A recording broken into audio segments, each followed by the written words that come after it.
ভারতের মাটিতে বিশ্বকাপ খেলবে না বাংলাদেশ?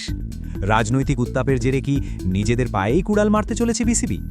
যখন খোদ বাংলাদেশ সরকার ভারতের বিপক্ষে কঠোর অবস্থান নিচ্ছে, ঠিক তখনই স্রোতের বিপরীতে দাঁড়িয়ে বিসিবিকে এক চরম বাস্তবতার মুখোমুখি দাঁড় করালেন তামিম ইকবাল।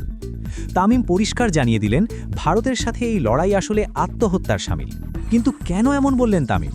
কি এমন গোপন তথ্য তিনি জানেন যা বিসিবি বুঝেও না বোঝার ভান করছে? আজকের ভিডিওতে আমরা সেই অজানা সত্যটাই তুলে ধরব। বাংলাদেশে রাজনৈতিক পট পরিবর্তনের পর থেকেই ভারতের সাথে সম্পর্কে শীতলতা চলছে। ডক্টর মোহাম্মদ ইউনুস দায়িত্ব নেওয়ার পর সেই দূরত্ব আরও বেড়েছে। আর এই রাজনৈতিক উত্তাপের আঁচ এসে লেগেছে ক্রিকেটের মাঠে। সামনেই ভারতের টি-20 বিশ্বকাপ। কিন্তু বর্তমান পরিস্থিতিতে বাংলাদেশ সরকার এবং বিসিবি আশঙ্কা করছে, কলকাতা বা মুম্বাইতে খেলতে গেলে বাংলাদেশি ক্রিকেটার, দর্শক এবং সাংবাদিকদের ভারতীয় সমর্থকদের রোষালালে পড়তে হতে পারে। নিরাপত্তার অজুহাতে বিসিবি আইসিসির কাছে দাবি জানিয়েছে বাংলাদেশের ম্যাচগুলো ভারত থেকে সরিয়ে শ্রীলঙ্কায় নেওয়ার জন্য। এমনকি সরকারের এক কর্মকর্তা তো হুমকি দিয়ে রেখেছেন, দাবি না মানলে বাংলাদেশ বিশ্বকাপ বর্জন করতেও দ্বিধা করবে না। অর্থাৎ পরিস্থিতি এখন সম্মুখ সমরের। ঠিক এই উত্তপ্ত পরিস্থিতিতেই বোমা ফাটালেন সাবেক অধিনায়ক তামিম ইকবাল। আবেগের বশে সিদ্ধান্ত না নিয়ে বিসিবিকে তিনি দিলেন এক কঠিন রিয়েলিটি চেক।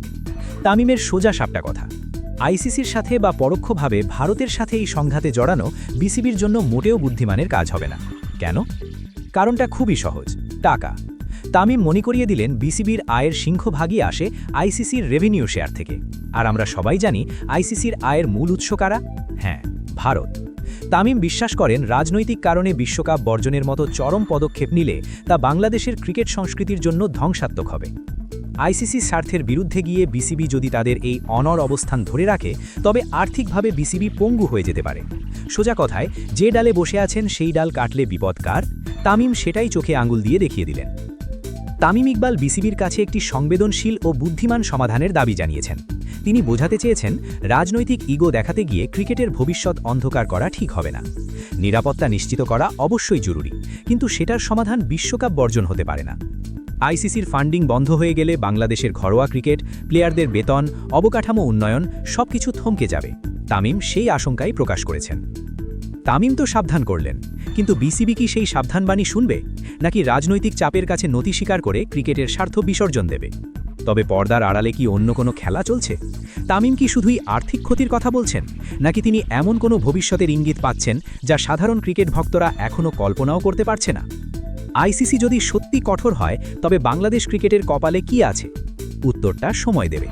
কিন্তু পরিস্থিতি যেদিকে যাচ্ছে, তাতে বড় কোনো ঝড় আসা এখন সময়ের ব্যাপার মাত্র। আপনাদের কি মনে হয়, বিসিবির কি করা উচিত? কমেন্টে জানান। ভিডিওকে ভালো লাগলে লাইক ও শেয়ার করুন। ধন্যবাদ।